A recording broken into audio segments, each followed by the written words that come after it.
Alright, someone commented on my General National 14-inch drill press unboxing video and wanted to know kind of an update and what I do for maintenance and some tips and tricks that I have found. First thing I did was I made a base for it because cabinets over my bench, I can't put it on the bench, so I just made just nothing special, just got it on wheels in case I need to move it around. Got a General International metal cutoff saw as well as the bandsaw, but the bandsaw has been nothing but trouble since I bought it. Anyways, some of the things I keep around is a little dust broom and a pan, because it's important to keep your work area clean, especially with this thing. Safety goggles. These are just some drill bits I use commonly, and this is some bits for making holes. One thing I did do is, I'll show you under here, is I put this magnet here, and I got a center punch and then some other punches that I made myself out of some big bolts. And it's just been useful. I don't use this at all. Never have.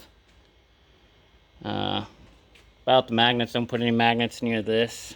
That's your motor. You don't want to affect the spin, the rotation of that motor in there, because that'll damage your machine.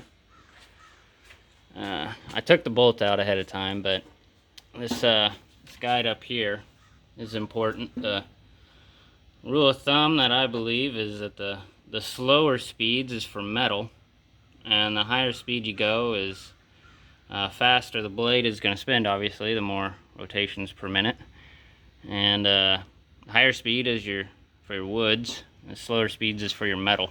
You don't want to be cutting fast into metal, you'll just go through bits. I mean, unless you got a ton of bits you want to go through. I haven't done it yet. I was saving it for this video, but one thing I recommend is getting some grease. This is just some yellow lithium grease. Get a dab of that. And fill these tracks. You don't have to do them all. I lower it to the very bottom. Fill enough to make it matter, because if you use this thing a lot, these will get dirty just from the sawdust or the metal flakes or whatever.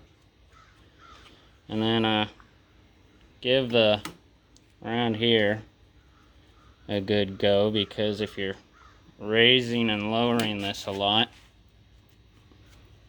and you're gonna get particles along here no matter how much you clean it.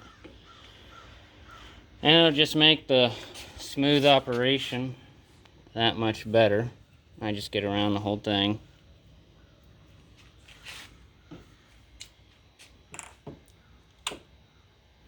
And then just give it a raise. Just be careful, because this here is your weak link on this thing, because it's plastic. I really wish it was metal, because if you break that, you're going to be using something else to get it up. Probably a vice grip or crescent wrench or something. You don't want to have to do that. See how much smoother it's already going, because it hit that grease. Now, because it was all the way down, you want to make sure to get the underside too. And then we'll go back down.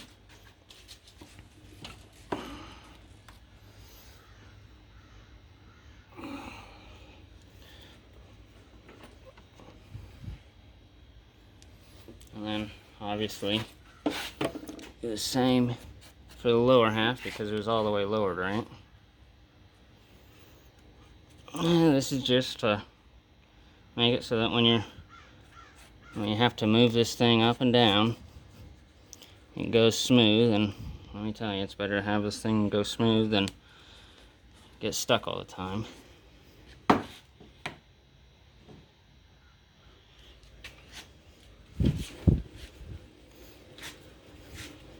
sure likes to use that grease up, but hey, already going a lot better.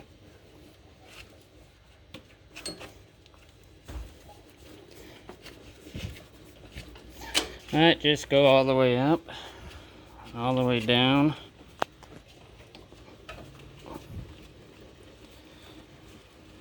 Get that grease worked in there.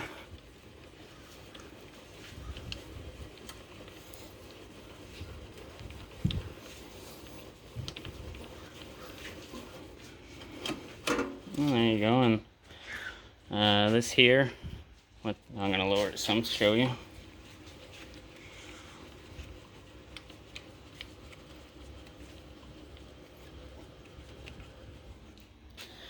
What this does is that determines how far down you want your bit to go. Now if you, this one you put it where it goes, and this one locks it in place. So see, now it won't go down as much. So that's all that is. This is just your shield. I use it all the time.